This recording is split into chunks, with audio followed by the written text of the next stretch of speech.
that the character's alive and breathing and not locked off, but is not overacting. Sometimes it's one of my bigger challenges. I'm pretty happy with the way that this worked out. Jar Jar is a broad character, of course, but he isn't interrupting into the scene at this point. Eating scenes are always a little tricky to shoot because of the screen direction and the fact that I've got them basically sitting around the table talking for 10 minutes. You're sort of worried that it's not going to play, especially in something that is, in essence, an action picture. This is nothing but a very long exposition scene.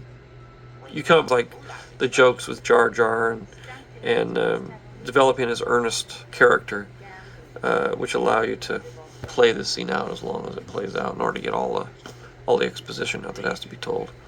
Almost every other word out of someone's mouth in this scene is a key expository story that needs to be told in order to understand what's going to happen next. There's a lot of mechanical things going on here. How do they get the pods? How do they get in the race? How are they going to get their engine parts? There's all that stuff comes together and is told in this one scene. You have a scene like this in a movie. We call it the pointer scene. The classic one is in Indiana Jones when the government agents come and he explains what the Ark of the Covenant is. And he stands there with a pointer and he points to there, and this is how this happens. And they open the book and they look in the book. Well, unfortunately, it's a scene you always have to have in a movie. You have to stick it somewhere. Nobody wants to do it. It's hard to get through because you're afraid it's going to be boring. But it's absolutely essential in terms of telling the story. Magically enough, it's a scene that usually ends up being about a third of the way through the movie. About 30 to 40 minutes into it. The sound ambience of all the places we go in the Star Wars films is a very critical element of the soundtrack, and a lot of thought and a lot of layering of sounds goes into creating what really is just essentially off-screen. Often I've joked in the Star Wars films about the off-screen movie, and what I refer to is all the sounds that are happening that you don't see the objects that are making the sounds, but nonetheless they're there at some level. A good example would be the streets of Mos Espa, where if you're in Watto's shop or you're out in the streets, you hear a different density of traffic noise, overhead spaceships, the wall of the aliens. And you can really give a sense that these places are real when you go from the noisy exterior street into Watto's shop. The sounds will not only drop in level, but will move things off screen into the surround speakers while we're inside the house, so that although you're hearing a few different sounds in the house, the little sounds of the mechanisms and motors in Watto's shop, you're still hearing occasionally distant pass-bys of speeders and overhead spaceships. And those sounds are not just dropped in arbitrarily, they're timed very precisely to fall in the pauses in between dialogue. Often they can act as little accents of sound at a pause in the action. It's nice to hear for just a moment a little spaceship go by out the door, or hear a yell from the street outside. And it's those kind of little details are a lot of fun to add to the soundtrack, and I think they really add up into keeping alive in the audience's mind all the off-screen activities that are happening in this town. It really is a stylistic element of George Lucas's films to have many things going on at once. Watto was definitely one of my favorite characters in terms of CG characters that were developed for the film. This scene actually was one of the first scenes we animated. It was really exciting to watch this come together because it's the first time, again, we'd ever really had a fully animated character that we'd had to work with in terms of doing a performance. We'd have dinosaurs in Jurassic Park and that sort of thing, but never a photorealistic actual character, an alien that carried on a 5-minute dialogue scene. It turned out much better than we expected. 6 or so dewbacks out there. George had asked me to put them into the shot, and I asked him what they were doing. He said they're having lunch, and I said, "What are they going to have? Sandwiches?" Ba-dum.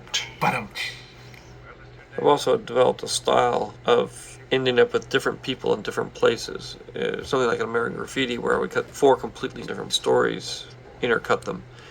I like and tend toward having a lot of characters and then intercutting all the characters and their stories going on simultaneously. Especially when we get down toward the end of the movie. The last reel is always a lot of different people in different places interacting, which gives you a lot of editorial dynamics and challenges in terms of being able to keep track of everything and everybody. This is a hotel just like the grain cellars. This grain cellars were turned into a hotel that I visited the first time I ever went to Tunisia, and said to myself, someday I'm going to put this in a movie, and tried to get it into Episode 4, A New Hope, that was never able to do it, so we trekked out in the middle of nowhere to shoot this scene. All of these films that you kind of weigh with each scene of the movie, the factor is one of giving life to the scene. And sometimes giving life to the scene means very quiet, very soft, very subtle sounds, but just enough to keep alive the environment that the characters are in.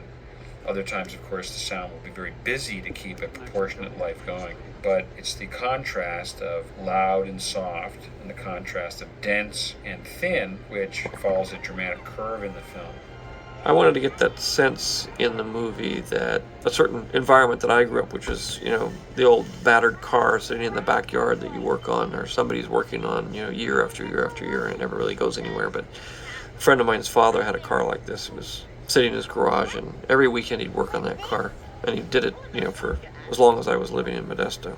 It was like 20 years, and I never finished it. But it's something that I feel very nostalgic about. Of overacting Jar Jar coming up here, George wanted his tongue to get all numb so that he would speak in an even more stranger way than he normally does. But it was a great excuse to do some fun animation. Intercut actually in here are some of Ahmed in the suit. This is actually Ahmed's hand reaching down, cut with a completely CG Jar Jar. Kevin marked some beautiful animation in here with Jar Jar's loose tongue. Once again, Ahmed's hand, CG, real, CG. Having Ahmed in a suit that was representative of Jar Jar's skin texture really helped out the technical directors in terms of lighting Jar Jar convincingly in each scene. We also knew that there were a number of shots like those hand shots where we'd be able to get away with the suit and wouldn't have to animate a digital character. Simple little scene. For a lot of younger kids, they find it almost intolerable to watch. Having his hand sitting in the fan in the car and the kid about to start the car up. It's about different age groups find different levels of tension or enjoyment. Action between Padme and Jar Jar. I did well, but it was very difficult to get the two of them to interact. She was Ahmed, and then we tried to use the plate that he was not in, and then ended up painting him out and using that one because it had better interaction. That we shot about 13 months after principal photography, and we were really worried about it because Jake had grown about 4 inches, but I think we were just able to pull it off. You don't really see the difference too much in how much he had grown. In the original script, didn't have this scene, but I really wanted to get a sense of Anakin's future, Anakin's dreams, and where he expected to go. And I thought I needed this little introspective moment. The plot device in this is that he has to get the blood sample in order to figure out the midichlorian count. But before we did it in a garage. But I took it out of the garage, rewrote it, and put it on the balcony at night so we could talk about the stars and going to the stars and that sort of thing.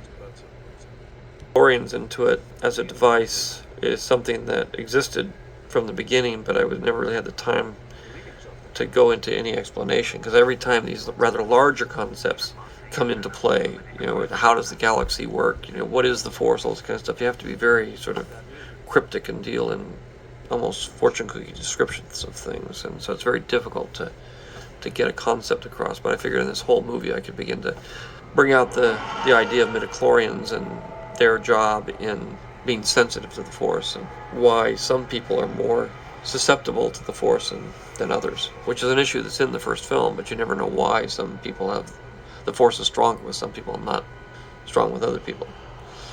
What is the device that causes that to happen? And I also like the idea of this symbiotic relationships, which is and again an ongoing theme in the whole movie of people helping people, that there may be a completely different race of life form that lives inside your body, completely independent of you, but has some influence over you. This is all actually shot during the daytime. Originally this took place at sunset, but George decided to make it one of our big pod race arena shots. CG people in the background, as well as a lot of blue screen extras in the foreground. CGs are all over the place here. The obvious Watto, Jar Jar, and Sebulba, but of course if you look in the background, we've got a lot of droids, and then we'll go in the reverse of this angle. We've got big creatures in the background. We've got Rontos and Dewbacks. In this direction are a miniature.